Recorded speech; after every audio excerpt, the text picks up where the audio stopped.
Goombas. What up, guys? Who's It's your Bert? favorite God. YouTuber here. YouTubers. Yeah, This is a podcast. We don't even have a video podcast. not yet. Just wait till our new Not YouTube yet. channel drops this week. Oh, we should not Facts. have done this. All right, guys, welcome back to Gamer Goombas episode 4. Here are the most Goombalini Goomba gamers in all of these 7 seas. And today is a very special week because it's the week of Halloween. I'm your Gamer Goomba Goombalini, Luke, with my other gamer Goomba co-host, Marcos, and Yo, and Brendan. I I guess. what up? What up? All right, first question for the Goombalinis. That's what we should call our viewers, Goombalinis. Goombalinis, what's up, poppin'? What, what's up, poppin', bro? First question for the Goombalinis. Will I ever stop bullying Brendan on this podcast? Damn. Make sure to answer this in our poll. Yes.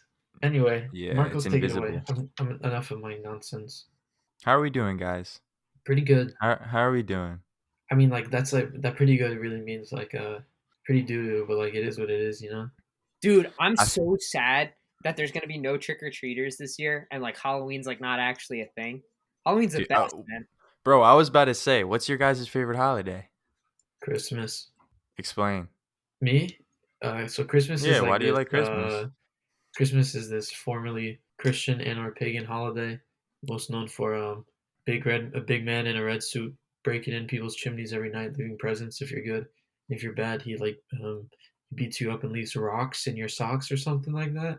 Do I you don't know, believe it's in pretty God? cool. One of them. No, that's an existential question for another time. No, I'm just fucking with you. Yeah, but what do you like about Christmas? I like the gingerbread cookies. I like the companionship with the family and all that. Getting gifts, of course. The music, the lights, and you know when you go into the city and when it snows and going ice skating. And I love the Christmas market, and I love like the holiday scented things like hot chocolate and peppermint. Mm-hmm. And I'm a huge sucker for Christmas music. What's your favorite Christmas tune? Because I got one off the top already. You know the one where it's like it's on the tip of my tongue. It's like My Shiny Teeth and Me by Chip Skylark. No, you might want to blur this out. It's a Yeah, I'm gonna have to. Just hear those sleigh bells ringing. Ding-a-ling-a-ling-a-ding-dong-ding. Facts, yo. There's a vibe. There's an unmatched vibe to Christmas that you just can't replicate in any other holiday. Should we make, but I'm gonna say, should we make a Gamer Goombas Christmas album? An album. All right, we'll do like 4 songs. Yeah, let's do an EP before. We gotta get some buzz before we drop our first album. Like what? What's your favorite holiday though? Me? Brandon? Oh, me? Obviously Thanksgiving. Obviously. Why obviously? I don't know. Thanksgiving's just the best. It's about food. You get this family aspect of Christmas, but there's like no pressure to it. It's like Right. what you can spend with like friends, and like it's just a lot more laid back. It's football season still. Everyone's just chilling. You can go outside, toss a pigskin with your younger brothers. Toss some pigskin. Toss a pigskin. Chicharrones. I'm gonna be the devil's advocate here and act like the pessimist in this conversation, but I don't really like holidays. I'm gonna say Easter. Nah. I think all of them are way more geared towards consumerism, and I just feel like our society cares about them way too much. 1,000,000,000% yes. But like, Thanksgiving, though. You don't even buy anything on Thanksgiving besides food.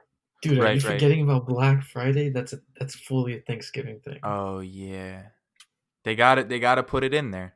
Mm-hmm. It's true. You can't let you not spend Cyber your money. Monday now.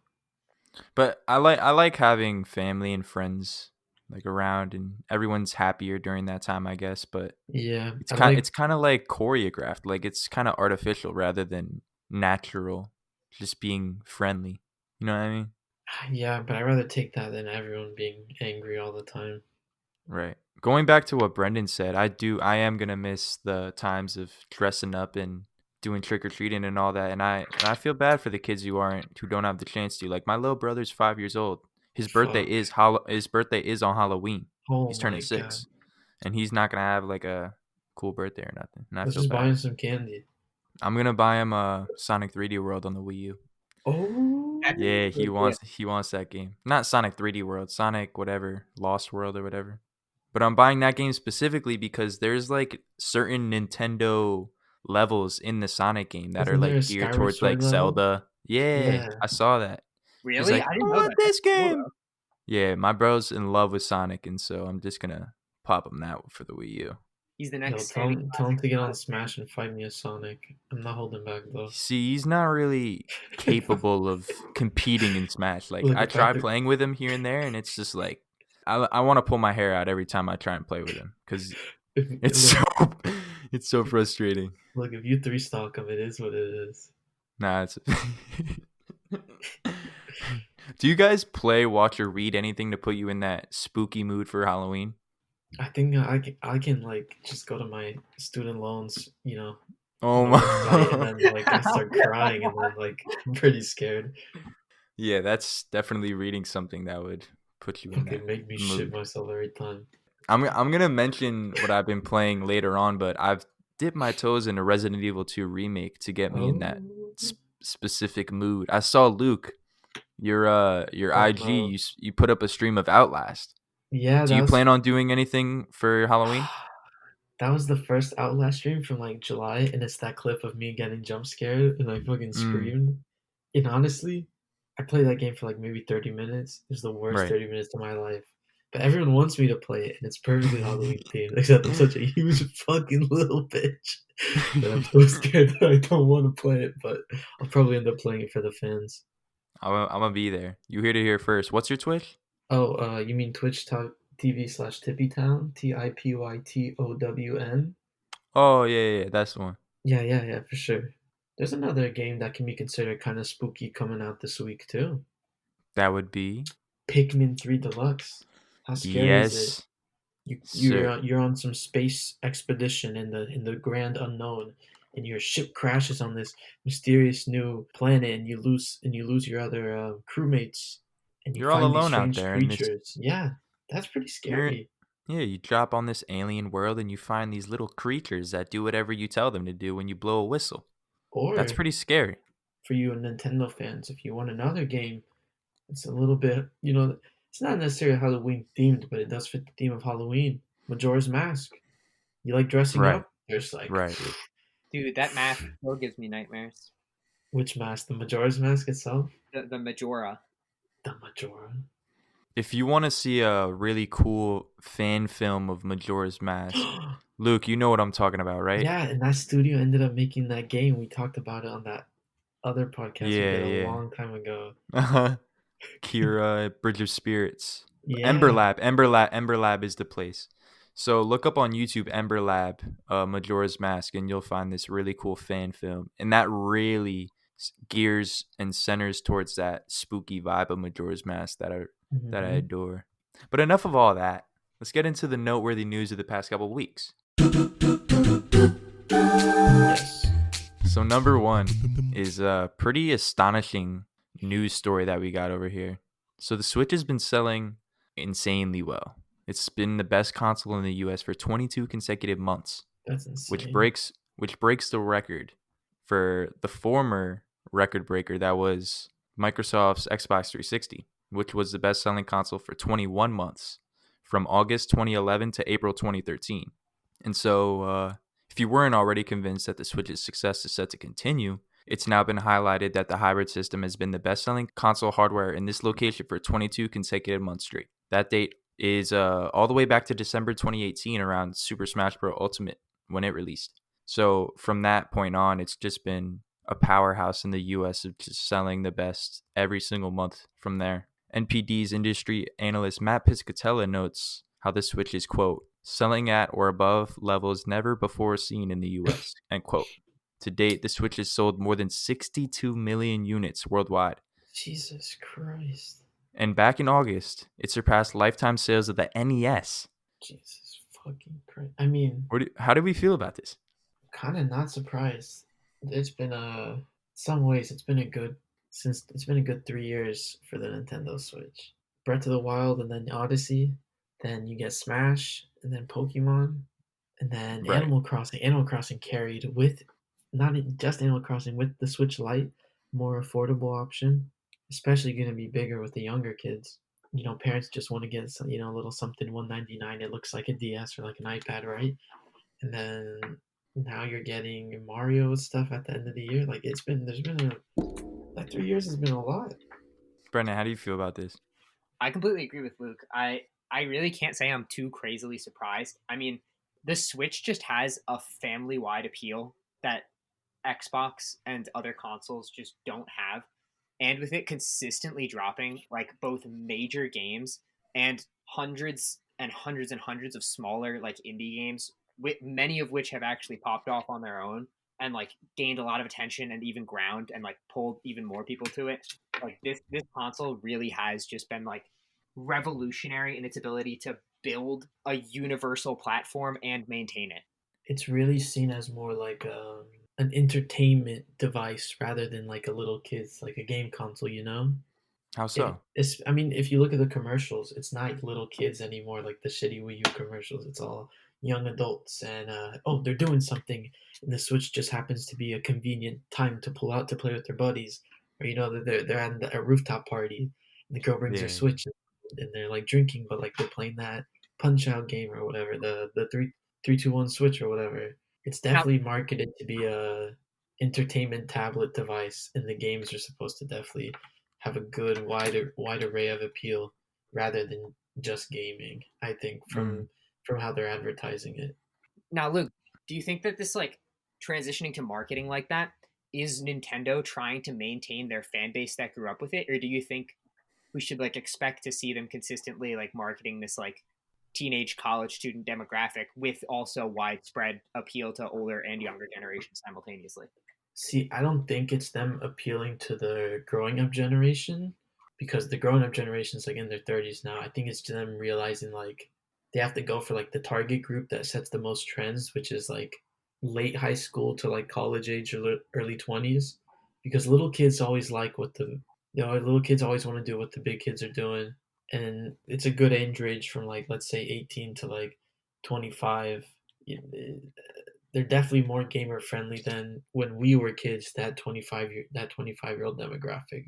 They're also the people who have like an income to pay. You know what I mean? Exactly. Yeah.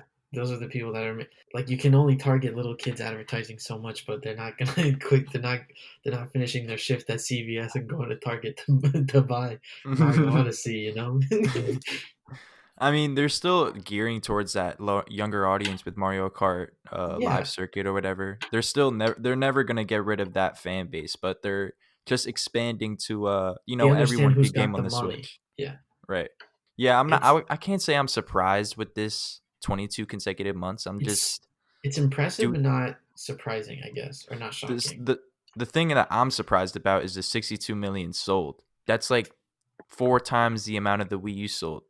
This could be like PS4 numbers, maybe DS numbers at the end of the Switch's life cycle. Do we expect this to keep going? Because as we know, November is the next gen month. Like Xbox Series X and S, PS5 are dropping. Do we expect the Switch to still battle it out between them? Yeah, because the Switch doesn't fight with them. You Right, they're can't you doing their can't own thing. yeah, you can't play Zelda on a PlayStation, so why do the graphics matter on a PlayStation? You can't even play Mario on a PlayStation. But you can Right. play Call of Duty on an Xbox and a PlayStation, so then that graphics conversation or that preference might make more of a difference to you. And then also remember just how much money the sales were from Animal Crossing alone. Like Nintendo's chilling. And then if they decide to make an even stronger console next year, like we've mentioned before, Right. it's only gonna get better. I can't see them messing up. Right. Like you were saying, the next gen, maybe 4K boost for the Switch, Hmm. along with games like Legend of Zelda Breath of the Wild 2. Like you can't just look at that and be like, nah, this isn't going to keep going up from there. Like Yeah, the Switch is a powerhouse and it's here to stay. exactly. I Yeah. mean, Smash So, Ultimate was the best fighting game of all time. Animal Crossing broke records. Even Breath of the Wild broke right. records. The fact that they're making a trilogy about it. Mario Kart 8 Deluxe has still been like one of the top selling Switch games, and it's a ported Wii U game. Like Pikmin Deluxe is gonna bring back a niche audience while making new fans. You read stories of like little kids seeing it and talking to their parents like, "Oh, what are these things?" Like it's really cool. Like they're doing a good job of catering to the older fans and you know making new ones. And I know a lot of people had problems with Sword and Shield, but Sword and Shield like broke records. It made big numbers. Pokemon's gonna sell regardless, you know.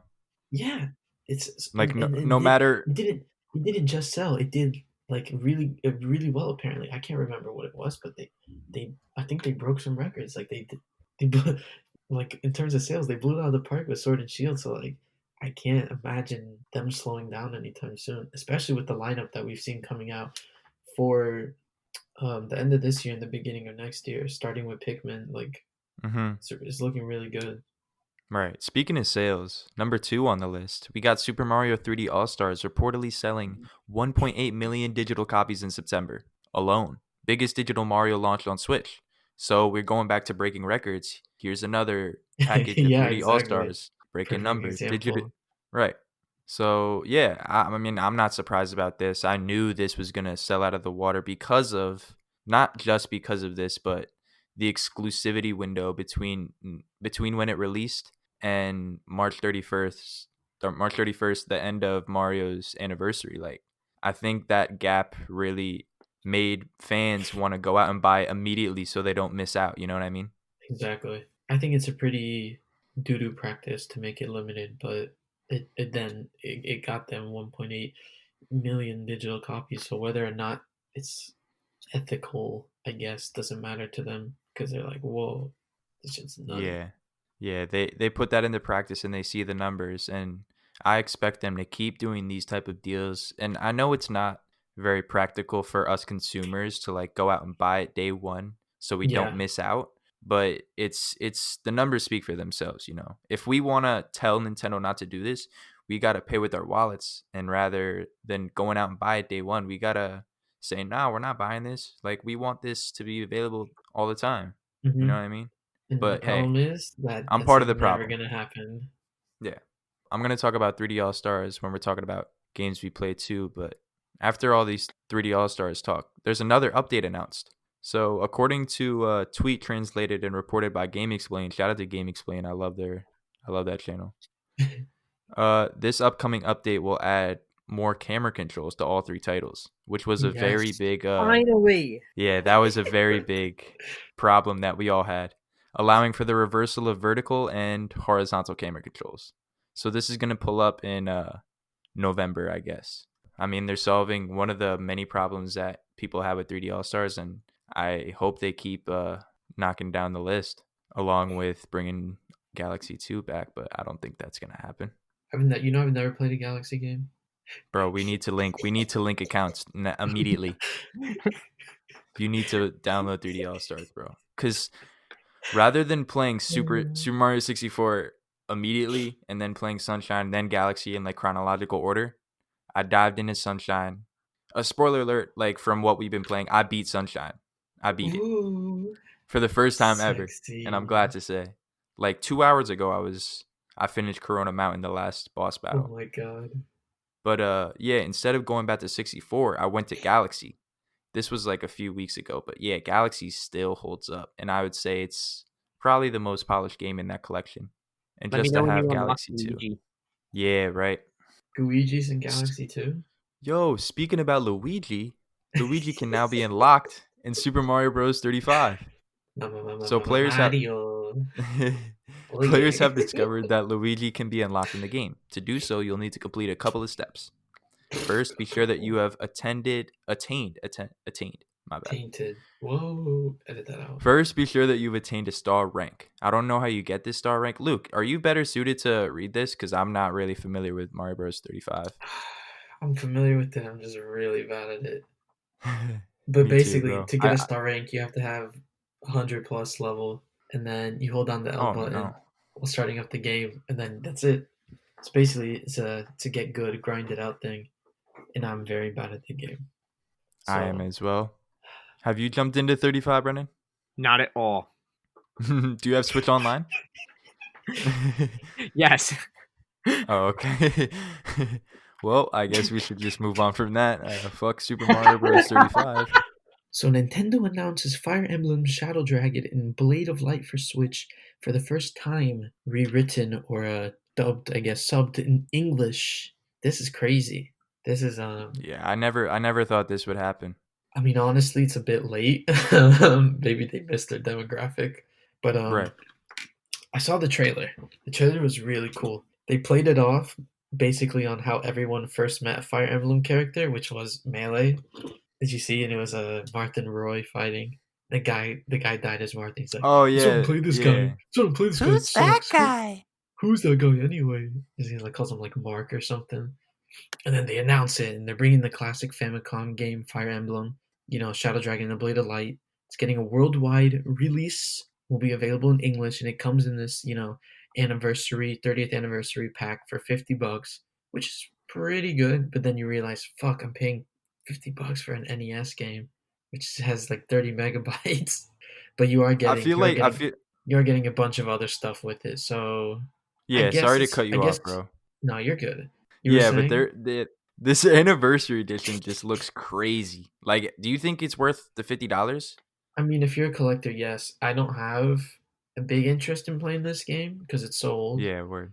and I have a big problem with a lot of old games. I just can't sit through them. But I think if you're a fan of the series, $50 is pretty reasonable. I mean, I might even get the game itself because the game itself is going to sell for $6. Like, I might have that left Yeah, over from buying stuff in gold coins.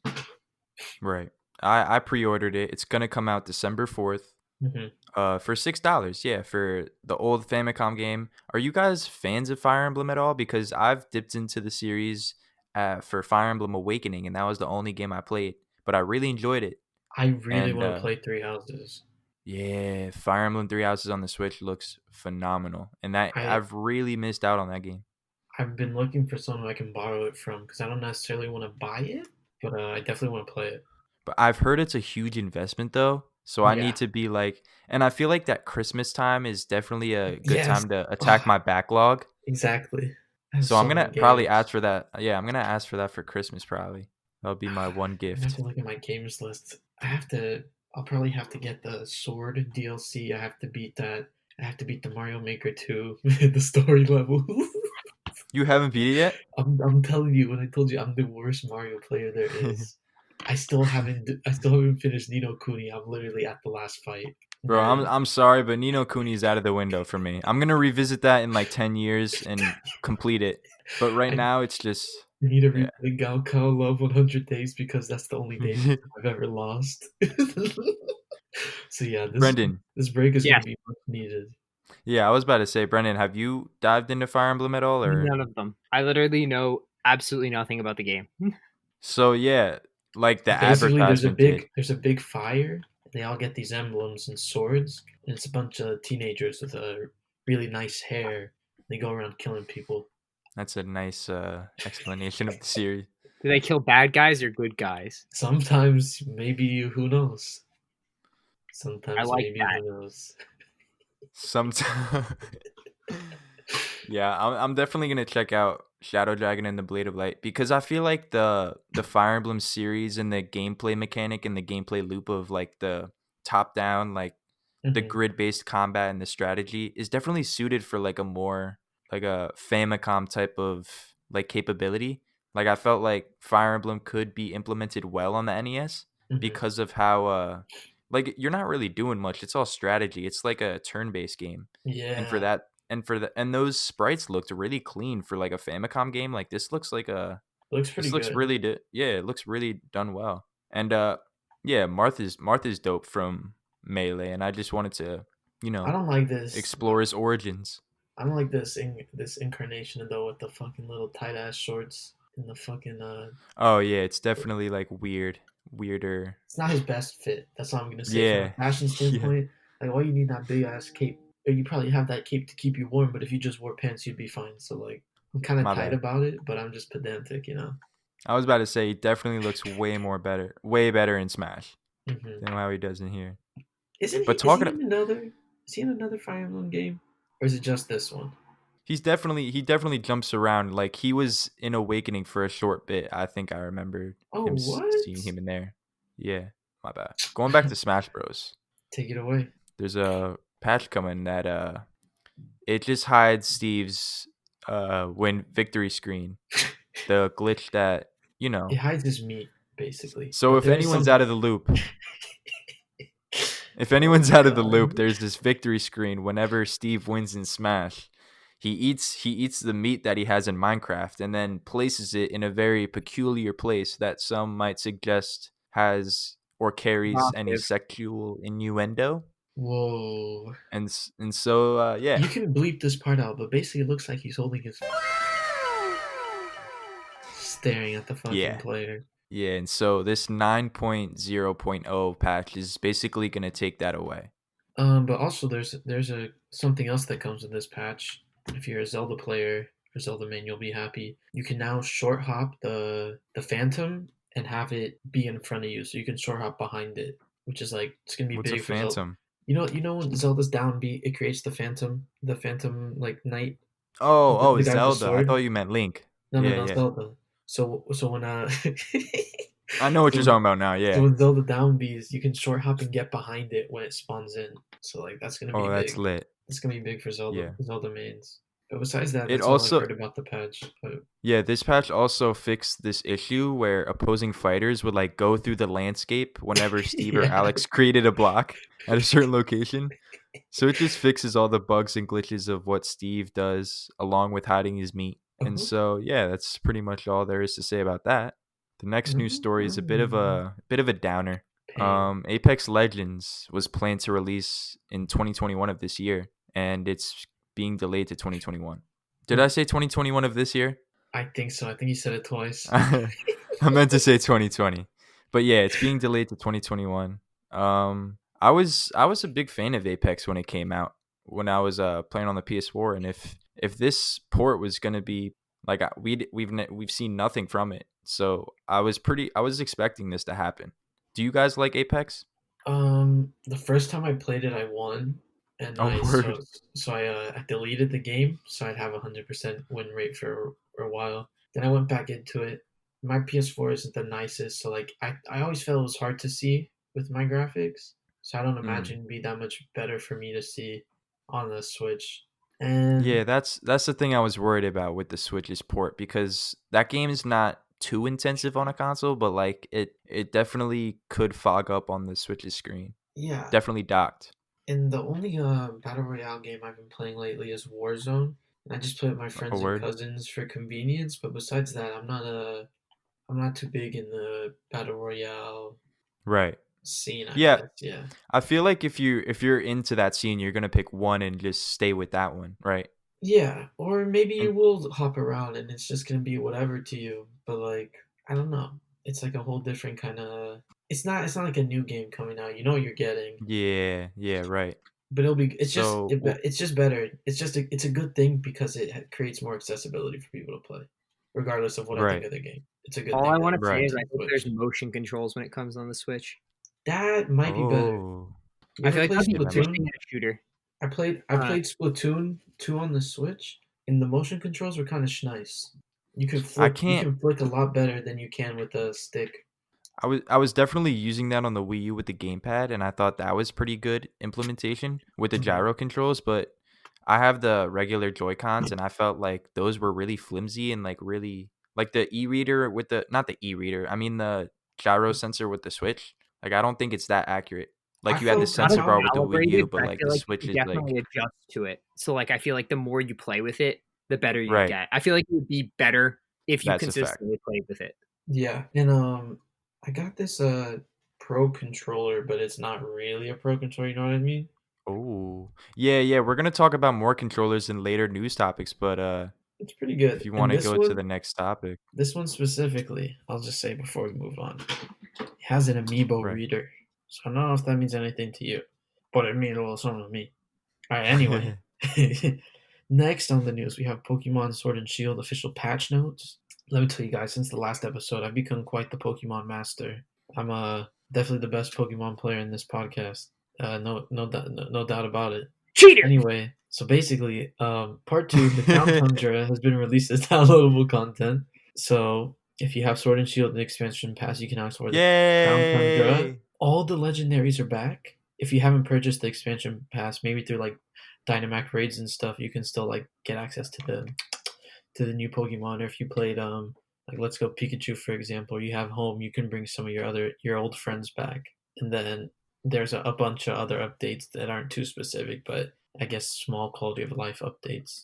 Yeah, that's that for Pokemon. I'm the best Pokemon player in this here, so yeah, you know, Do you guys plan on getting the Crown Tundra maybe expansion? someday, maybe someday. I want to, but beans are tight. Beans are tight. Yeah, right. I plan on jumping into Pokemon Sword and Shield when I feel like there's gonna be a next game that like brings it all together, right? So we got Ruby and Sapphire, we had Emerald, we had Black and White, we had Sword, Gray. Did we have Shield, Gray? and then Gun. No, you had Black 2 and White 2. Oh, okay, It was okay. literally they literally was like, how come if Pokemon Black was so good, why didn't they make a Black 2? And then that's literally what Nintendo did. Yeah, so I'm excited for Pokemon Gun when that comes out. Yeah, we should call And like Pokemon Glock tentatively. Pokemon Mac 10. The Pokemon I'm Pokemon Glock 17. Yeah, I want these expansions though when I cop the game. Yeah, for real. It looks pretty fun, but I don't think I would. It looks really fun, but it's not a must have for me right now. Right. Me either.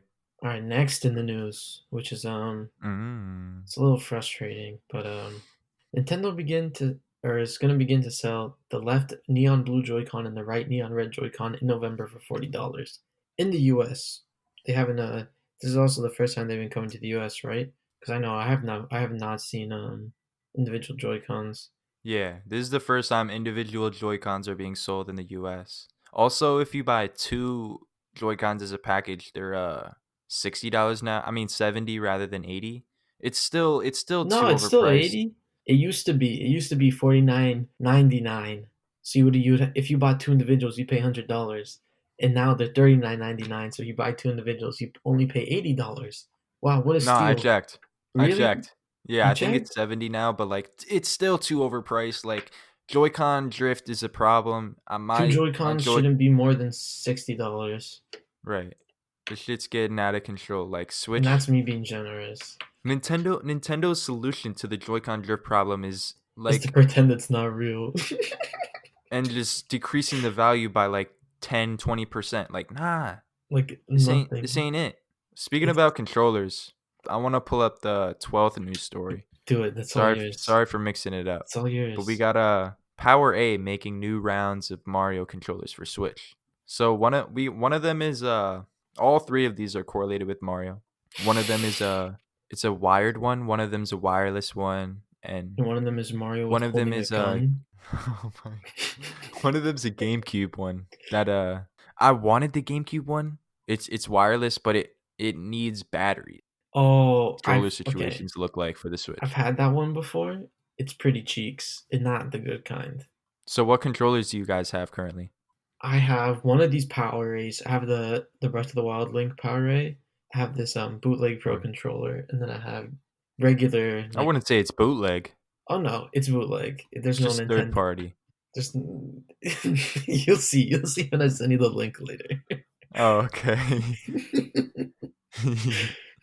and and then I have like regular GameCube controllers in my Joy Cons. And honestly, the controller I use the most is the bootleg one. So really only get these for just the aesthetic. And be careful because the paint on the back of my Breath of the Wild Legend of Zelda Link one is kind of peeling off. So Hmm. and I've just been holding it like normally. I haven't like dropped it or anything. So Hmm. they usually go for like $50. So it's really questionable. Like get it on a sale if you like the aesthetic. It's really light and it feels empty. You got to use batteries for the wireless ones, I think. What about you, Brendan? What's your controller situation looking like? Right now we have 4 GameCube controllers, which by far are my favorite. But we You do talk? Are you talking about the wireless ones, or are you talking about no like plug-in ones, the word word? and then we have 2 Power A controllers.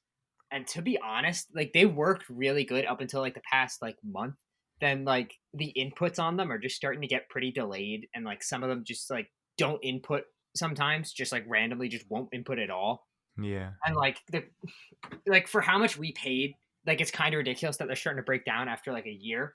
Like our Mhm. Joy Not even. still mostly fine after 2 years. We've had 2 sets for the 2 years, but like yeah, it's just not as good as I'd want it to be after 1 year of term only. Right. I know Similarly to you guys, I had one Power A Mario wireless controller, and that one broke it like broke, 6 months in. Yeah, like the left stick was just drifted everywhere. it wasn't even drifting. It was just snapped. I don't know what happened. I think my brother was playing with it and he dropped it and he's like a little frantic when he plays games. I might have So to. Maybe I'll open it up. That's what I've been doing with some of my GameCube controllers. I've been opening them up, cleaning them. I have the toolkit, so we can send them by one day. I'll see what I'm I can too do. scared for no, I threw that out already. Do it I out. threw it out. Oh It's my been god. like months now. But yeah, I got my two Joy-Cons. One of them is drifting. Like I'm pissed. I think I'm just gonna bite the bullet and get like the Pro controller. Cause that looks fire. Let I me heard send it you a feels link. great. Let me send you a link later. Oh, okay. The only problem with this controller, it vibrates like it should be in a different type of store. You know what I mean? This thing vibrates like it belongs in a different type of store. I'm not even kidding. I went downstairs to get water, and I think I was playing Pokemon, and I was in a Dynamax raid, and I'm drinking water, and I hear bzzz all the way from my room. You know where my room is compared to my kitchen? I hear the vibrating. Jeez. I'm like, holy shit!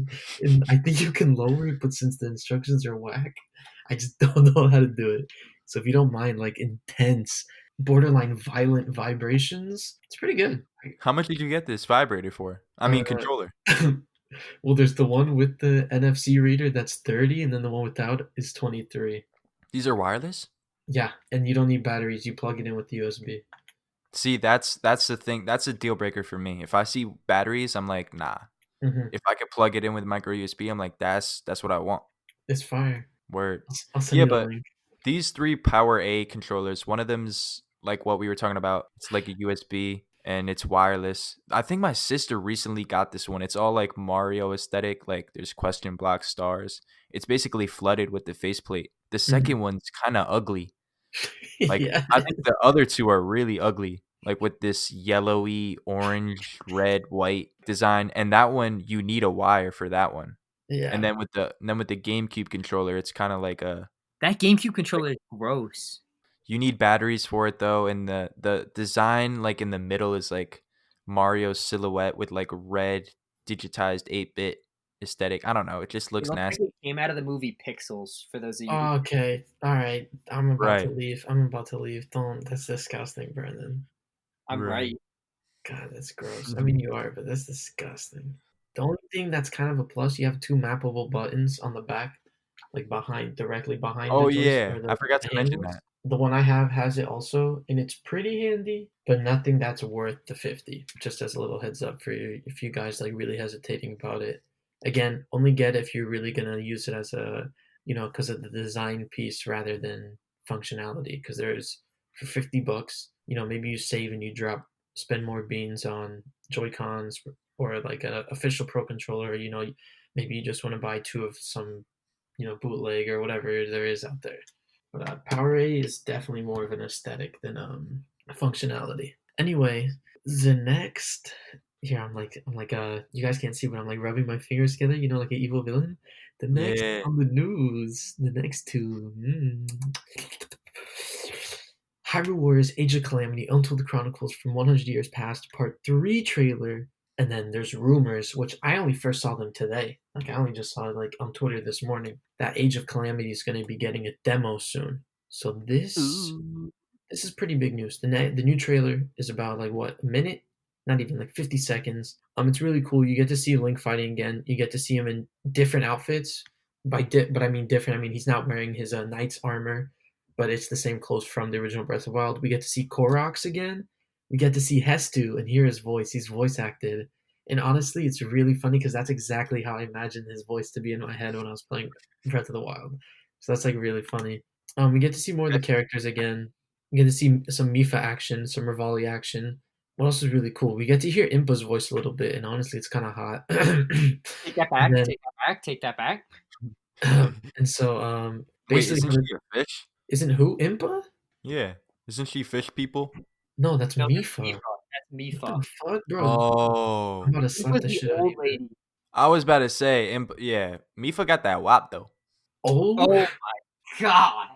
I gotta go. oh. I gotta go, bro. Okay. Back to this. Always happens when we talk about this game. I don't know why. God damn. And so basically the video ends with them jumping off a tower and Impa has her Sheikah style paraglider, Link's on his, Rivali's just kind of flying, and then for some reason, somehow Daruk is also on a paraglider, but he's just like a giant boulder, so I don't know. I don't know Yeah, how all of these characters have paragliders, I don't and they know all how it's have holding him. I mean, yeah, that's a Muso game. Continuity only means so much to them right, for gameplay. It's all about yeah, gameplay. yeah, And I bet the most canon part of the game is probably just going to be the dialogue and cutscenes and like locations. But gameplay mechanics, you have to take some liberties on to make the game interesting. I right. mean, And the then world of magic too. yeah, that's true. You can always use magic as an excuse for everything in a fantasy game, so that's really nice.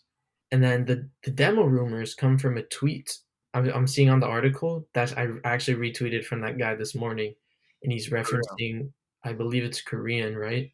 Oh yeah, I referenced on the previous news story, but this was the one that was translated from Nintendo Korea's official Twitter. Oh yeah, yeah, yeah. They took it down like a short while after, but what would it say? So Nintendo Korea retweeted, and then some guy retweeted in French. So then they retranslated it into English.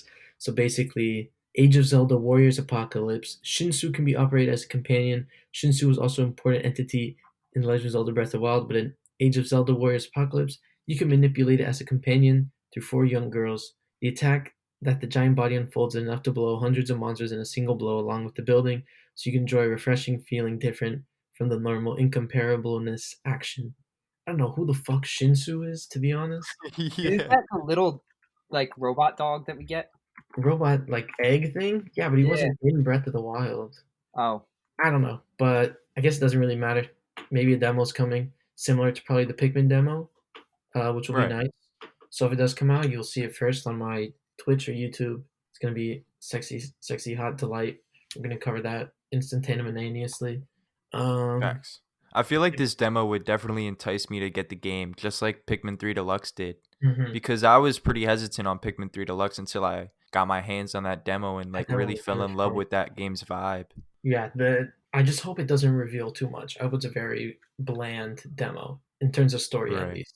Because I like seeing the trailers, but I'm not looking too much. I'm seeing the screenshots and stills, which is fine. Which, by the way, I hate King Romboss for Emma's Hyrule, but he's fucking massive. There's one still shot of him of holding like a royal claymore with one hand. I'm like, wait, Link isn't short. It's just that Zelda and the King are fucking massive. He Dude's looks gotta. like Zeus. He looks like who? Zeus, like the Oh, Greek god. like how they make depictions of him. Yeah, kind of. Except he's a It's little shit. crazy. He's a fucking shithead. Hope I get to watch him. Why is he a shithead? Bro, he was a dick to Zelda. you're gonna have to listen to my podcast, the other podcast, the Nehru's Wisdom podcast on Spotify and a bunch of other platforms.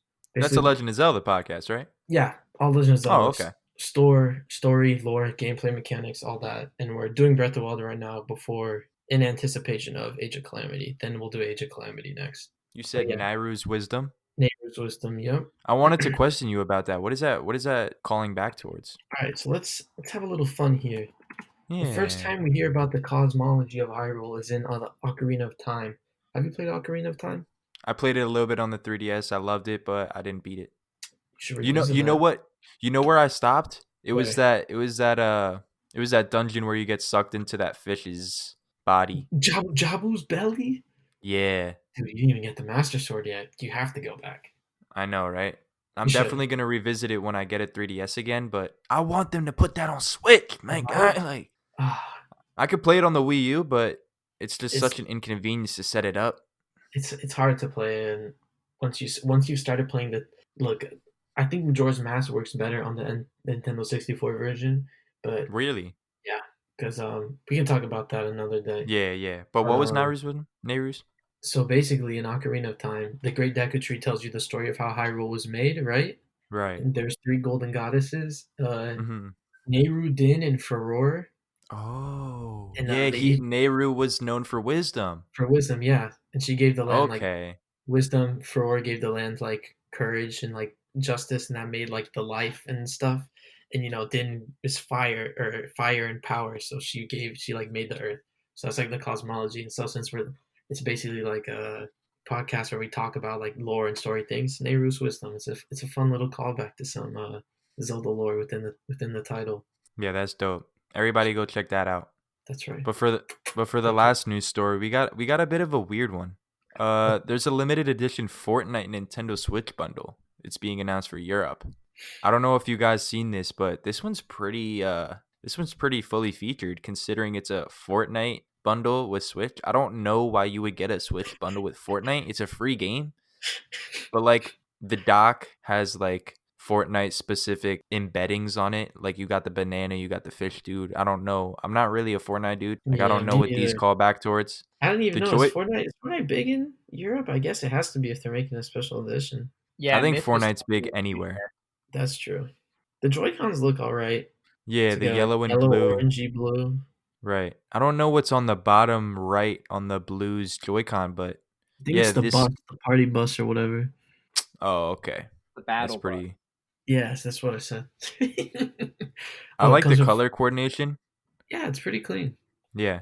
I Um, mean, I'm not gonna get a Fortnite bundle. yeah, What about that's you how guys? exactly. I was just about to say I wouldn't get it, but I can see why someone would. I still think Right. that of all the custom switches or like the limited edition ones, the Animal Crossing one was still the nicest. But it also For shows sure. that the colors were like peeling on some people's Joy Cons, and it was just shown to be the red and blue ones underneath. So even then, For like, real. yeah, this is old. You can you can check, do some research. This has happened a while ago. Yeah, so getting a Oh limited edition Switch no. is always it's kind of a gamble, but you still get the dock and then the backplate on the Switch itself. And if we ever want to be sponsored by Nintendo, we shouldn't really talking about this, but you can always customize it. You can always customize it yourself. Like Right, right. you can buy the backplate, you can buy Joy-Con plastic shells and change the internals, and it's not too terribly difficult. It is pretty hard, especially if you're a novice like me. But it's manageable. I've done one Joy-Con, and I might do a backplate or something. But it's pretty.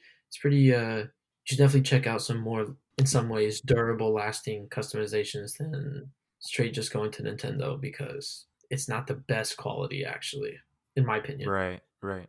If I'm gonna ever get my Joy-Cons or my system customized, I want to get it commissioned because I Yeah, feel like I'm way too dumb and I'm not gonna pretend like I know how to do that stuff. Like I'll definitely break my Switch. exactly. Yeah, But it's pretty sorry. daunting. Yeah, for sure. But I definitely want to get, if I were to customize, I want to get like the see-through like Game Boy Color type vibe. Oh, You know what I mean? they have those. I wanted to Yeah. buy it, That'd be but cool. I was thinking of getting them, but then I was like, my Joy Cons don't even work. I don't want to customize a new pair. Yeah. It don't work. I was gonna wait till I get new Joy Cons eventually, and then get the Yeah, Atomic right. Purple, because I still have my Atomic Purple Game Boy Color. That's my favorite of the Atomics, the transparent plastic cases. Facts. That shit was dope. Hmm. So yeah, that's all she wrote for the news section, guys. Yeah. So we're gonna hop into what we've been playing. Ooh, Who wants to start? woo, woo. Not me. I'm busy. Wait, So Brendan. then you go first. If you're the Yeah, shortest, should we clear this out? Brendan doesn't Clear what actually own up? a Nintendo Switch. That's the thing. Have you been playing anything at all, Brendan? And like, it's cool if you're I've been not. playing Like, Smash. I've been playing Smash. That's about it, though. word. You been playing Have you Steve? have you got yeah? I do have Steve. I have Word. not played him yet because he looks toxic as hell. But Aiden, my little brother, has been trying him out a lot against me. I've been working on getting my Incineroar better because I'm trash at the game, and he's Hmm. the only player I can win as.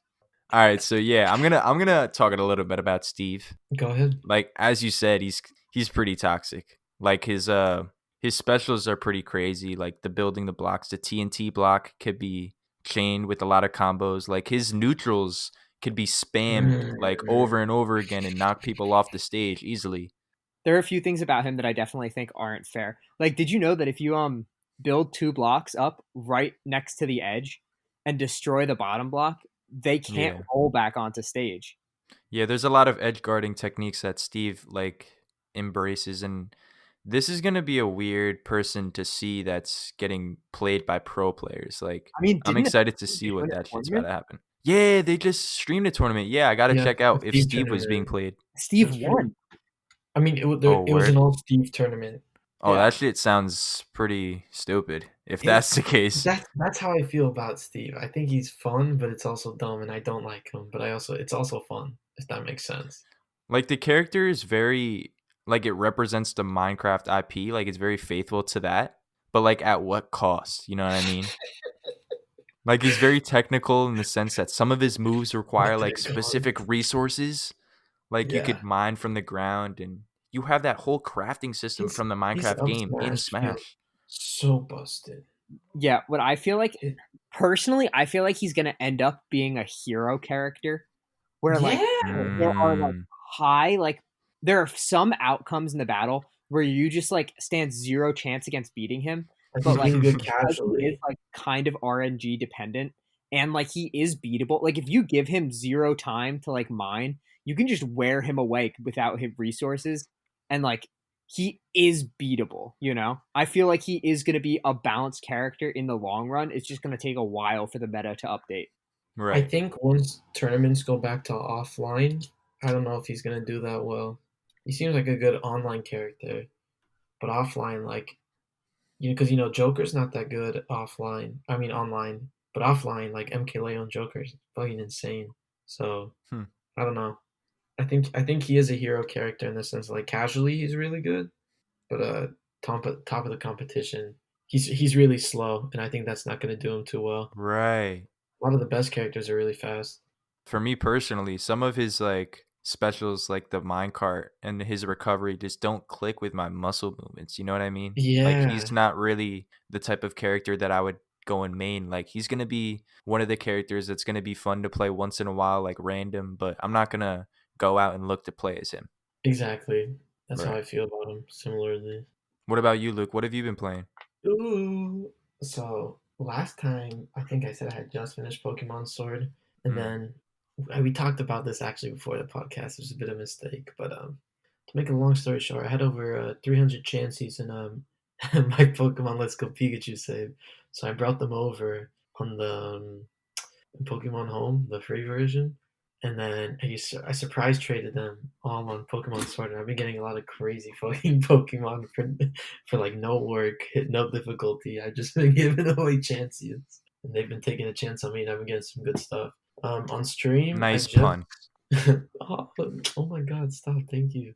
On stream, I just started a new Breath of the Wild permadeath run on Oh, normal mode, word. and then if I beat it on normal mode, I'm gonna do it in master mode. I've been playing some Animal Crossing, not as much as I actually want to lately. I've been getting the urge again to play a lot more.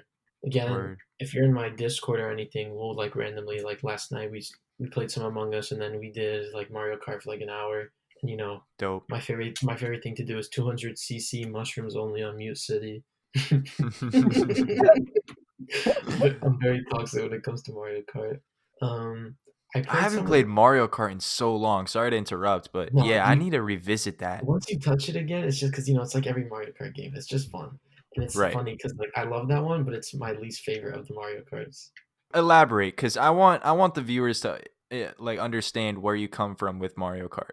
So I've been playing Mario Kart since 64, which is my whole life basically. And I Mm, really like Mario Kart 64, but my favorite Mario Kart of all time is Double Dash. And I think to this day, in terms of gameplay mechanics and like meta, it's the most innovative and interesting because you can have two characters on a cart. Each character has their own special item, and different right. combinations limit you in certain carts and certain abilities. Yeah, when you picked a character in Double Dash, you were thinking about the strategy of what does this character have as a special? What is this gonna make my stats as like the car itself? Like each character had their own car. I mean, Yeah, that's the same in other Mario Karts, but this one you really had to think about like you, who is the you, best combination or something. And yeah, and the characters were really cool too. you couldn't just pick like one guy. You couldn't just pick randomly anything and do well in like 150cc races or everything. Like I felt it was very well thought out in terms of like having to put effort into it. And then I feel like just 8 Deluxe or just 8 in general is the least innovative one. People talk about like the whatever the floaty thing, but that's just purely aesthetic. The Like it doesn't have, anti-gravity or whatever. yeah, it doesn't actually change anything. It's just how it looks. And it Yeah, feels kind of right. lazy with how much stuff they had. Like the DS, you could draw, you could customize your own cards. Remember that you could draw your own designs. See, this is the blind spot that I have with Mario Kart is that I've only touched I got Mario 64 on the Wii Virtual Console when me and my siblings were younger and we didn't know what 64 was. So we are like, "Oh, let's get this." And that was all right, but we had Double Dash before, so we were like we looked at 64 like it was like for grandpas or something, like it was aged terribly. Yeah, And then we looked at Sunshine. We put it on this. I mean, not Sunshine. We looked at Double Dash, and we put it on this pedestal as like our nostalgic game that we have from our childhoods. I never got Mario Kart Wii, never got DS, but then oh, I got Mario Kart 7. Wii's pretty good too. Yeah, I've heard that too. Mario Kart Wii is actually one of the best selling games ever. It's like 30 something million. Yeah, I believe it. But Mario Kart 7, it was on the 3DS. Like it was a good Mario Kart on the go, but like it looked just sort of bland. Like it had none of this pizzazz that Double Dash had. Like it had that gimmick of not even a gimmick, but it had that mechanic of having those two players. Like it's such a cool and unique vibe. The And you could soundtrack's have, amazing. and if you had, you know, let's say if you, this was the perfect game, also like for intense competition, but like if you had a little sibling that maybe wasn't good at driving, they could still, Right. you could both be on controlling one car, and that person could punch and steal items and just block, and like you could use punch to like drift a little. So maybe you're kind of too close to the edge, that person could help you out. It was a really good incorporation of co-op. That Right. was really fun. I really liked playing as those. The punching Mhm. was the best. It Mhm. is. It was really satisfying to like, especially if you're a bigger character, you hit way harder.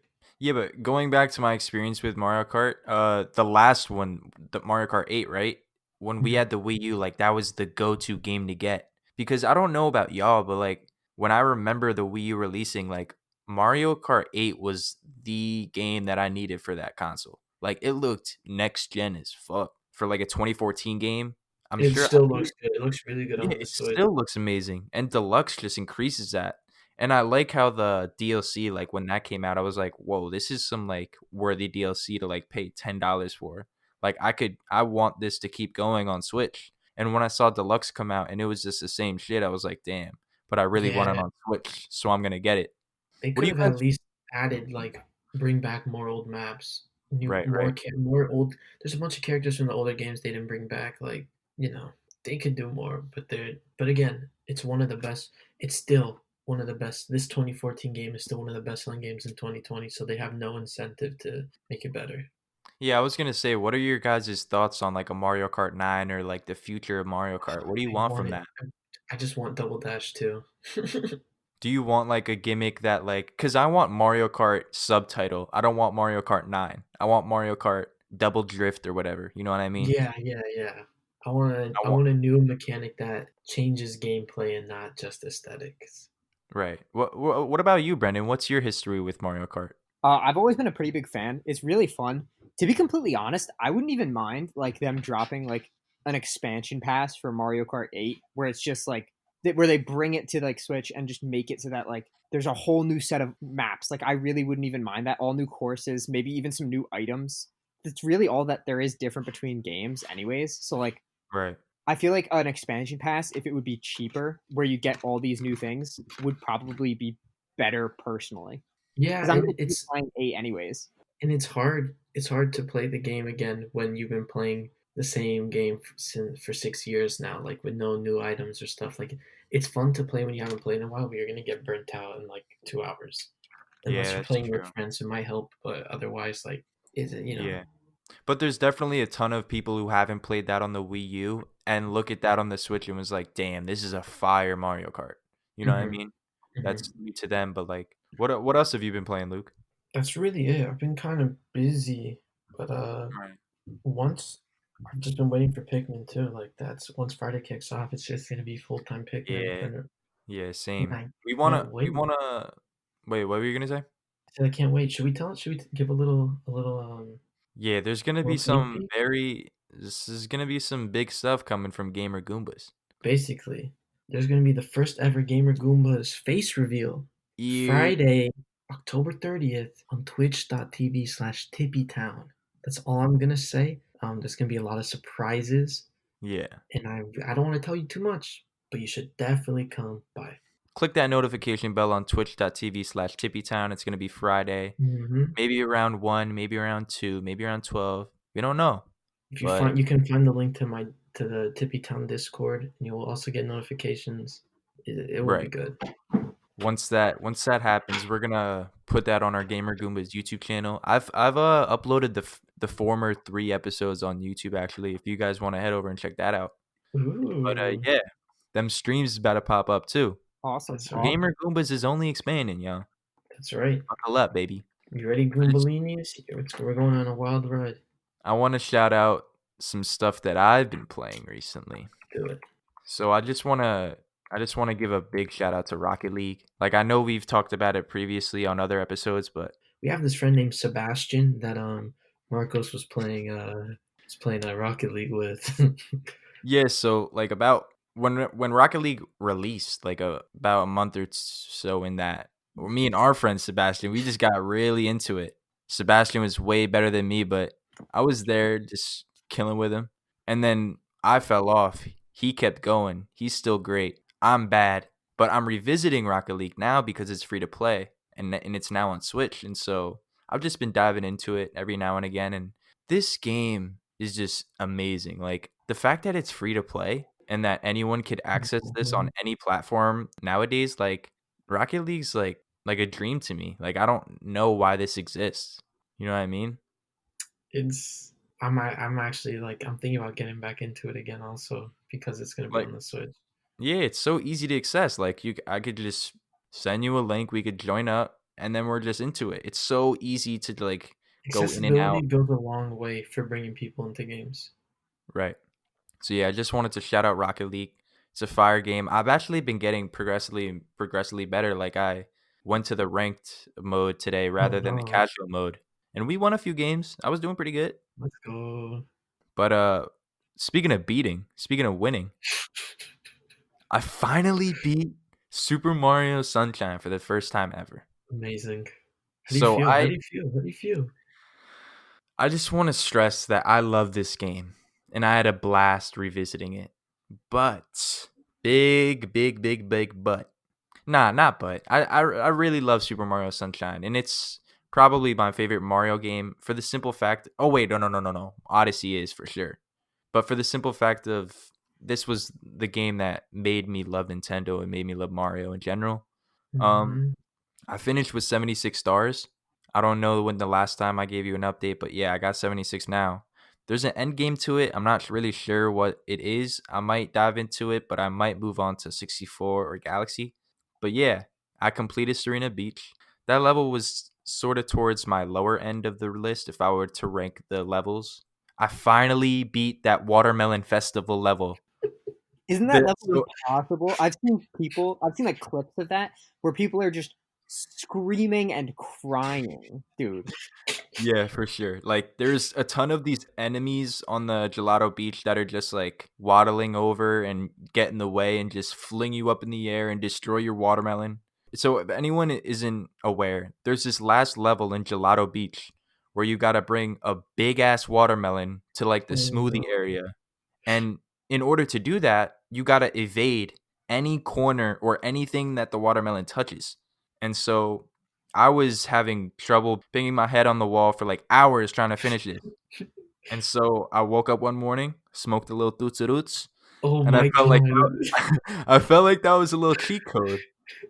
Because I went back in my room and I was so focused on the game, and I let nothing happen. Like Oh I my beat it god. immediately, in like 10 minutes. So I feel like I've created a thesis I'm that actually so marijuana happy is for the you. key to success. Oh my god. nah, but yeah, that watermelon festival was pretty hard until yeah, that one day I just beat it. I finally reached Noki Bay for the very first time. That level is insane. I didn't really know how to access it until I looked it up. And so what you got to do is that you got to press like the Wait, you got spoiler alert. oh bro, it's 2002. Come on now, I can say whatever the fuck I want. All right. So I pressed the R3 button, right? And then you have to look up at the sun and that's how you access Noki Bay. And so for this whole entire time of me playing Sunshine, I never accessed Noki Bay until now.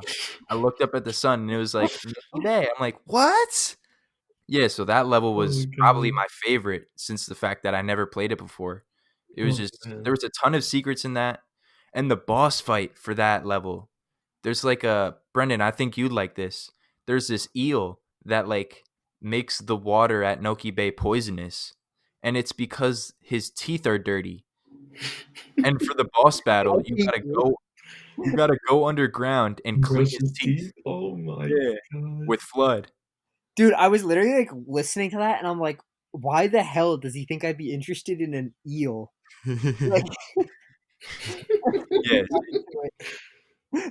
That means you better Yeah. beat that level the first time you do it, Brendan, since you're a oh yeah, dentist. dude, I've got all the Right. proper forms. I'm gonna come down there with like those like a 10-ton dentist drill and it's gonna get wrecked. Oh, he's about to- Some of his teeth were too like the Nokis that were talking to me about the mission before I entered. They were like, "Yo, he's got way too much cavities. You got to help him out." And so I went down there. Some of his teeth just fall straight out. I'm like, "Oh, damn, this eel has not been brushing his teeth." But yeah, after you clear that up, like the ocean becomes way more vibrant and the level becomes way more colorful, and that level is just fire. Like the fact that I didn't know how to access it until I looked it up, I felt so stupid. But then I was so excited to like actually play and complete that level.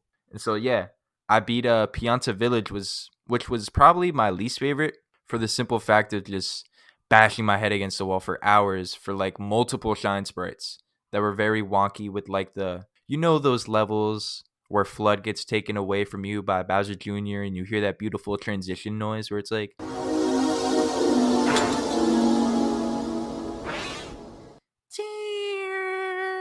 I just want to say that those levels, some of them, the earlier ones, have aged fine. Like, they're not bad, but some of them are just poorly aged. Like, there was one in Pianta Village where you got to talk to these, I think they're Piantas. I don't know what they're called, but like those like weird, the things with the tree sticking out of their heads. Palm tree guys. Yeah, you got to talk to them and they just throw you across the map. And the only way you get through this like level is that you have to talk to them in a specific area. And if you go like one frame off of that area, you're going to get thrown off the map. And so I was just Oh continuously fuck, bro. And I thought just I had a listening hard to time with yeah, Mario Maker 2, the do not jump level. I still haven't no, beaten that one. bro. There's multiple levels that are hard to access that are just like for completionists and speedrunners who want to complete this game, like that shit is hard. And I feel for them. You know what? I think I'll watch a Mario Sunshine speedrun tonight because I'm very interested now that you mentioned that. Because from the clips I've seen on Twitter, it's all been people dying and raging and glitches. So Yeah, for sure. I'm Like the very last boss interested. battle, I reached Corona Mountain, which is like the last boss battle, and Reached what mountain? Corona Virus. Mountain.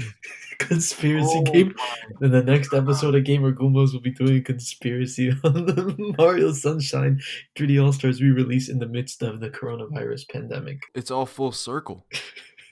Oh no. Do I have COVID? Something I want to say though that was really weird that I found out about Sunshine Mhm. is that you know how in the intro it's very cinematic to begin with, like there's a lot of cutscenes and the production value is pretty high. Yeah.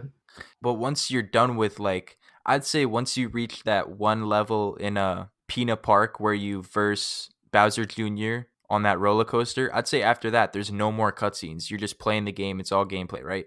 At the later section of the game or at the very end, they bring back that production value and it was pretty fun to see like Bowser Jr. and Bowser talk about like, yeah, Princess Peach isn't really your mom. And then Bowser Jr.'s like, one day I'm gonna get that Mario son of a gun. And then Bowser's like, that's my boy. But then there was one part that was pretty heartfelt when you defeat Bowser and Bowser Jr. and Princess Peach. Spoiler alert, once you reach Corona Mountains, the top of it, they're just chilling in like a pool of lava.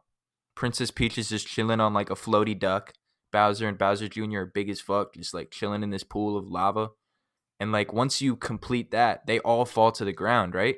And so Flood with Mario. Flood flies off of Mario and gets hit on the sand, and he dies. Holy fuck. He says something that hit my heartstrings.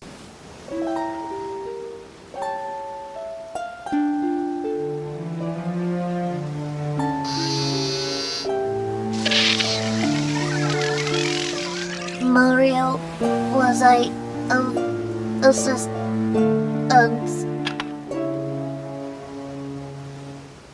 He says, Mario, I. He's like, I'm sorry, he's bro. like, I'm sorry. You can no, continue no, in the no, it's voice. hilarious. In the voice. It's In the voice. hilarious. In the voice. Do it. Do it. He's like, Mario, I hope I was of assistance. And then he just like he just plops his head on the sand, and Mario he just dies. But then right after that, the big shine sprite comes back to Isle Delfino, and then you're like, oh, Flood just took his life for like to bring it all back. But then right at the end, after like Bowser and Bowser Jr. talk to each other, the Toads come with Flood, and then it's like the reveal that they fixed Flood, and Flood's like,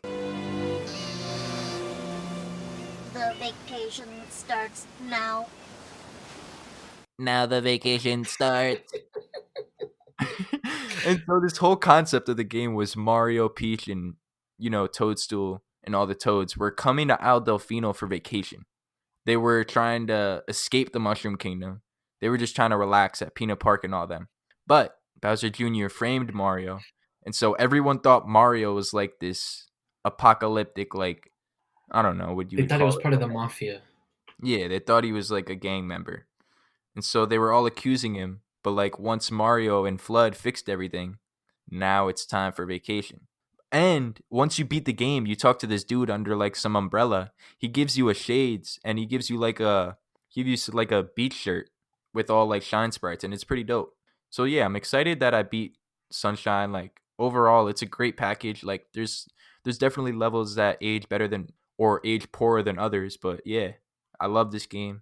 I'm glad I played it. I'm glad I beat it. I'm about to go to Galaxy afterwards. But yeah, I Ooh. recommend y'all, if you fuck with Mario, you gotta play Sunshine. Like it's one of the mainstays in the franchise, and it's definitely the weirdest one. That's what I love about it the most. I mean, I did see on Twitter they're like, how come in every Mario game, like the cover, he's smiling, but in Sunshine he's looking pissed as hell. He's like framed, so he's like, yeah, fuck this shit. Yeah, he's like, he's not here to have Volunteer fun. work. He's not here to have fun. He has a job to do. Yeah, right. So the last game I want to shout out is Resident Evil 2 Remake. Ooh, As spooky I was saying time. before, yeah, I'm not a fan of scary games like Luke, but I'm really enjoying this though. Like I'm on the edge of my seat, like scared as hell to like go into any reach like any other corner. So I got it on a PS4 sale, and like I said before, I chose to play it to get in that spooky mood. I don't know if I'm gonna continue it though, because it's so stressful and intense. Like I said, like each enemy has the capability of killing you, and just that part alone, like I gotta There's no budget comfort. my That's what it is. Those games. yeah, There's no comfort. like the ammo capacity. Like I gotta think about each bullet, and I gotta think about like I don't know Claire. I chose Claire's story instead of Leon's. I don't know why. I just chose Claire, but I don't know. Claire's movements just feels really weird to me and foreign because I never really played a Resident Evil game Isn't before. it? So, If you shoot, you can't walk, right?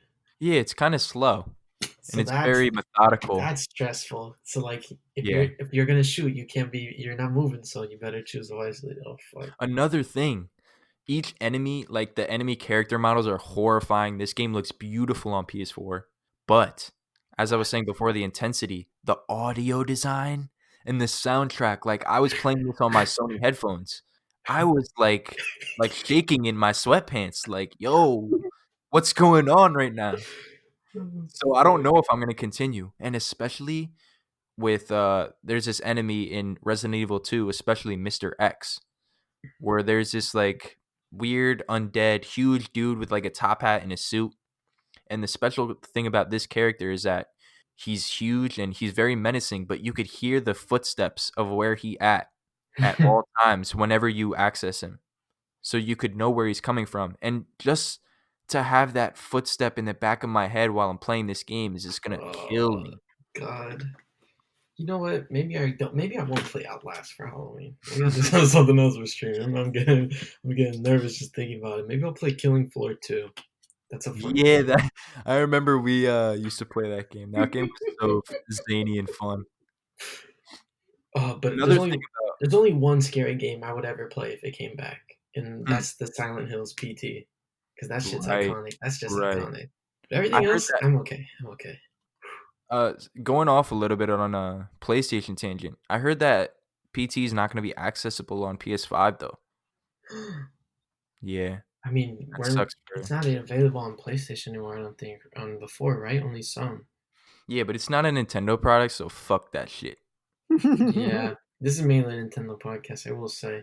So if you're looking for some Nintendo games to spice up your Halloween, you always have Right. Pokemon. There's a bunch of ghosties Pokemon. You have Animal Crossing. There's a big, well, not big, but Halloweens are taking not Halloweens. I mean, yes, but holidays in general are just very big in Animal Crossing. That'll be fun for you and your friends. Animal Crossing, the updates, they definitely go with the times and definitely embrace whenever like the time of whenever It, you're playing. yeah, it's super real world. If it's Halloween time, you're gonna get a Halloween update. So there's pumpkins. You can dress up, different costumes. So that'll be fun. Right. Majora's Mask, I recommend, just coming off the 20th anniversary of its release in the US.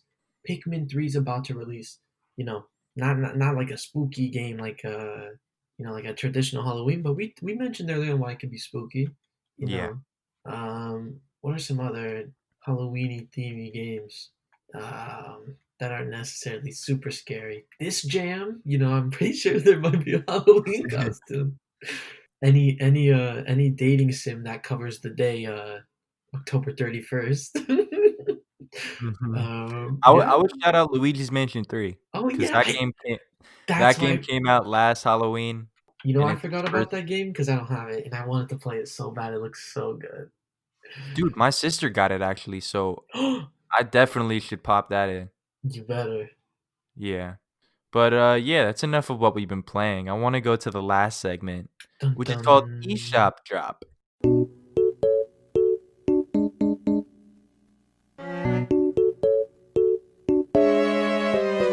So if you guys don't know, eShop Drop is the portion of the podcast where we all shout out and recommend games that came out on the eShop.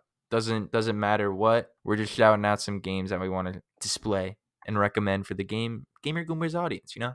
And Mm-hmm. any of y'all want to start? Yes, once again, and I will say this every time that it's on sale. Let me guess. Let me guess. Let me guess. Say it. You know what it is. Hades? No. Ah! Mario Rabbids Kingdom Battle is on sale yet Oh. again. It's cheap. I already purchased it. Get it. You're not gonna regret it. You're not gonna regret it. It's gonna be weird. It's gonna be different. It's gonna be good. Trust me. Trust me, I got a special eShop Drop selection for today. baby boy. So this game called Scourgebringer. It came out early 2020 for PC, but it released on the 21st of October on Switch. So very recently. Think of a very fast-paced platformer 2D. Think of like Celeste, if Yeah, you guys know that game. for sure. Mixed Rick, I was about to recommend Celeste. I hate you. No. Please recommend Celeste. I'm gonna piggyback off what you say, but this game, Scourgebringer, is very much like Celeste, and mix it with like Doom in the sense that of that fast kinetic energy. With the enemy design, kind of looks like those 2D sprites of Doom enemies, but put that all in like a roguelite package. So this game has beautiful pixel art, like I said with Celeste, but you're trying to consistently level up your character in each run that you take. So if anyone doesn't know, a roguelite is like a procedurally generated game where it doesn't really have a storyline. Some do actually. Shout out to Hades.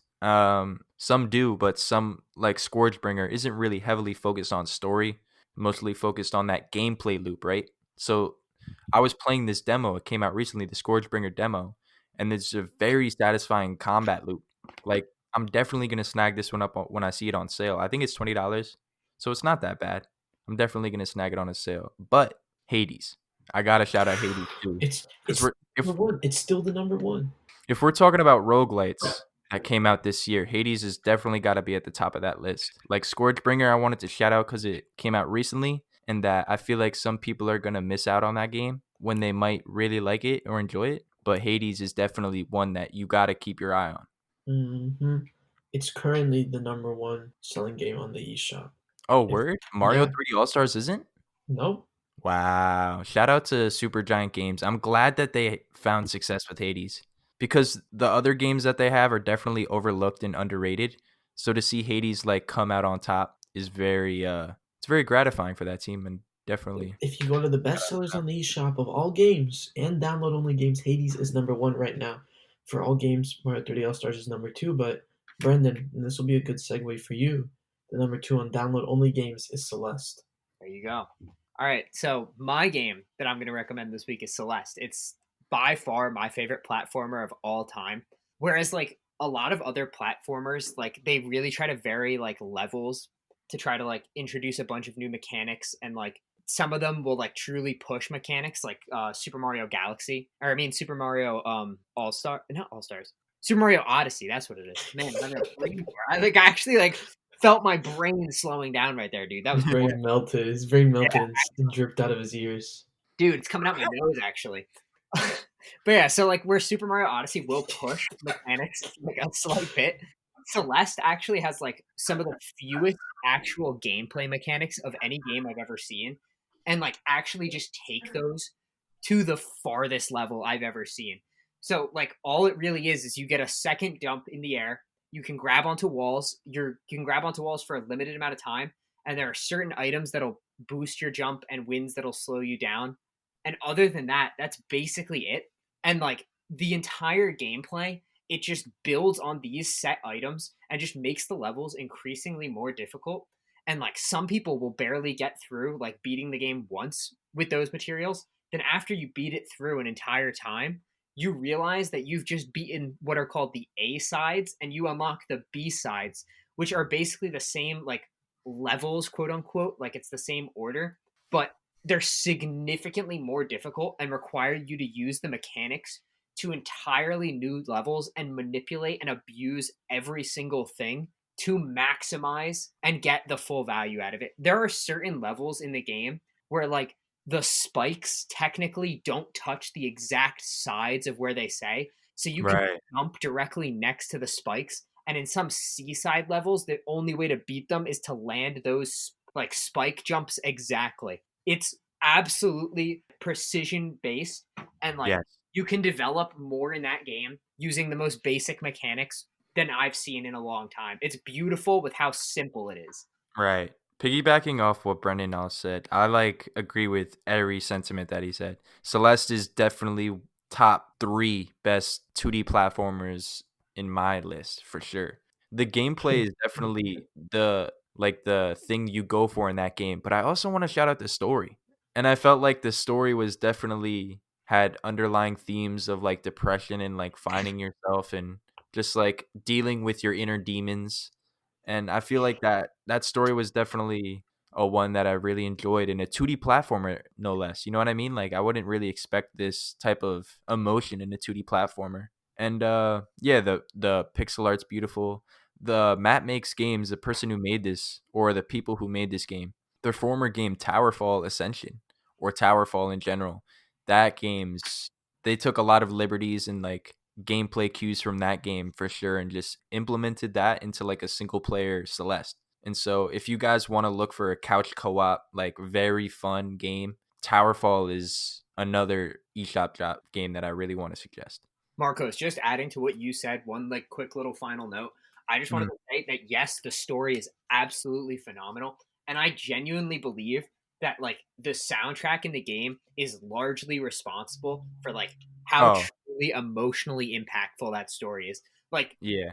while yes, that story is overdone, the way it is told and like the soundtrack backing it up, it's just it you truly do feel the character even though you never even hear them speak. It's Right. phenomenal. It tugged at my heartstrings a lot with like the harps and the flutes and the instrumentation just coinciding with what was happening on screen. Like it all just amalgamates into this perfect package. And another thing, one last thing that I want to shout out for Celeste. Another thing that I was touching on Sunshine with like the convenience meter on like how easy it is to like bounce back in a level. Celeste is like immediate like respawn time. Like once you die, you immediately go back to that screen. You know what I mean? Absolutely. Marcos, I'm not Yeah. sure if you tried to go for any golden berries yet, but the most frustrating portion of that game is there are certain, they're called golden berries, where to beat the level, you basically have to beat the entire level without dying once. So whereas like typically in the levels, like you go through them and like you're in stages at a time, and if you die, you just restart from that stage and you just keep trying on it until you get it. When you're doing the goldens, you have to get the entire level perfectly, which is Yeah. just incredible. Yeah, the required precision that you need to nail each jump is like so gratifying and satisfying once you reach that level. But like I feel like I wasn't really into those B-sides or the berries. Where are you going for those, Brendan? I've been trying to get a few. I did one golden so far, and it was horrible to get done. Mm, Because right. getting through the level just once, like with like unlimited respawns midway through, is difficult. Like, let alone getting through the entire thing without dying in one go. It's honestly it gives you a greater appreciation for like how truly difficult they made the game. Like they really don't baby you at all. Because even knowing how to do like a portion of it doesn't mean you'll be able to nail the mechanics, which is incredible. Yeah, true. Another thing, the accessibility options, there's like an easy mode for people who aren't really well versed in this type of genre of an easy mode that could let people who aren't really experienced complete the game and like go through the story and all that. But as you were saying with the difficulty and all that, I want to see speed runs of this game and going for the B-sides and the golden berries like that is something that would be pretty cool to watch. I was watching one for a little bit, and the current world record for all levels, including golden berries on A, B, and C side, is something like 9 hours or something like that. It's insane. Yeah, that boggles my mind how someone could even reach that point. I think I beat the game in 9 hours. Just the main A side, you know what I mean? Yeah, it's difficult, dude. It took me longer than that. I'll readily admit that. Right. There was a lot of reviews on this game too that got glorifying like feedback, like 10 out of 10s, 9 out of 10s and stuff. So yeah, if you haven't seen Celeste or Towerfall or Scourgebringer, I suggest you check those games out. Same with Mario plus Rabbids. Luke, there was another game you wanted to suggest, right? Yes, and this is mainly for Gen Z kids and below. There's one game we kinda grew up with in our tweens. Hmm. If you What is could it? guess what I'm talking about, it's a Wait, wait, indie wait, wait, wait, wait. Give me some more clues. it's an indie horror game that gained very fast popularity and became very popular on platforms such as YouTube. And it really stuck Uh, around for a while and got a lot bigger than anyone could have ever are imagined. you talking about Five Nights at Freddy's? I am, and guess what game is coming out in October for the Nintendo Switch? The Freddy Fazbear's Pizzeria Simulator. Wait, wait, wait, wait. Um, Run that back. What did you say? Freddy Fazbear's Pizzeria Simulatore. Is this Explain. like Papa's Pizzeria? Yes, but Freddy Fazbear. Awesome. I've never played Papa's Pizzeria, but I'm looking at this Freddy Fazbear's Pizzeria right now, and this still looks scary as shit. So like, maybe you get some gabagool in the bread and the dough. You toss the onto the ceiling, and then you still get fucking eaten alive by some scary ass robots. That sounds like a perfect Saturday afternoon. Sounds like it comes out on Halloween. $8 to get scared. That's easy. Oh, it's only 8 beans? 8 beanalinis. That sounds pretty cool. I'm not gonna buy it. I'm gonna Yeah, watch me it. either. I'm not gonna buy it. I'm gonna watch it. Yeah, facts. Bitch, I played the demo of fucking Five Nights at Freddy's 2 and I fucking shit myself twice. I'll never I was touch never this shit really again. I was never really into those like what are they called when you just like jump scares? Yeah, I fucking hate Not jump really into scares. that. Yeah. And a lot of horror games like pursue just jump scares. Yeah, Like at it's so least cheap. It feels like such a cheap way of scaring. yeah. At least Resident Evil 2 like the whole entire vibe is just set unsettling. You have to do more. You have to build up the story, the psychological aspect to scare someone rather than just fucking hopping out and doing the hoopsie poopsie and making them shit. Yeah, I right. completely agree. I feel like jump scares, if you're making a horror game, well, like jump scares aren't necessarily a bad thing. You should They're really effective, but they're cheap. Right, right. Yeah, I think you can I think you can make a very effective horror game focusing more on psychological with one major jump scare at the end. I think if you like limit your usage and don't just make it every death scene and like Yeah. really try to make it a portion of the plot as opposed to just random and cheap, I think you could do a lot better. Right. Hunting Simulator 2 also comes out November 3rd. So does so does Bakugan Champions of Vestroya.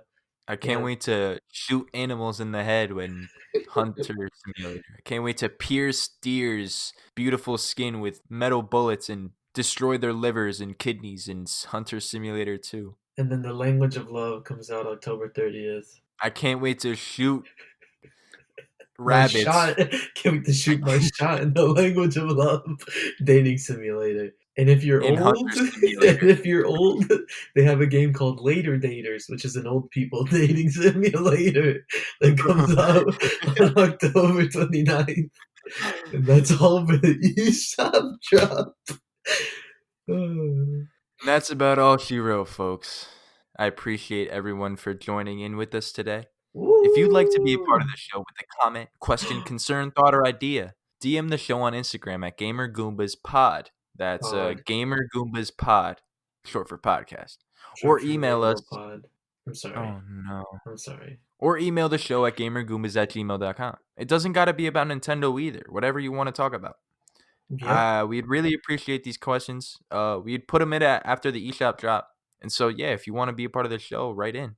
Again, DM us at GamerGoombaspod on IG, Instagram, or email at gamergoombas@gmail with your questions, thoughts, and ideas. Subscribe to Gamer Goombas on YouTube at Yep. Gamer_Goombas On YouTube. and wherever you get your podcast services. Gamer Goombas, the Nintendo podcast. Follow Luke's stream, all right? Oh. Twitch.tv/TippyTown. That's And right. everywhere else, The IG, first- Twitter, The TippyTown. first Gamer Goombas face reveal will be this Friday. I want y'all to write back who's the hottest. It's me. Cause I don't know.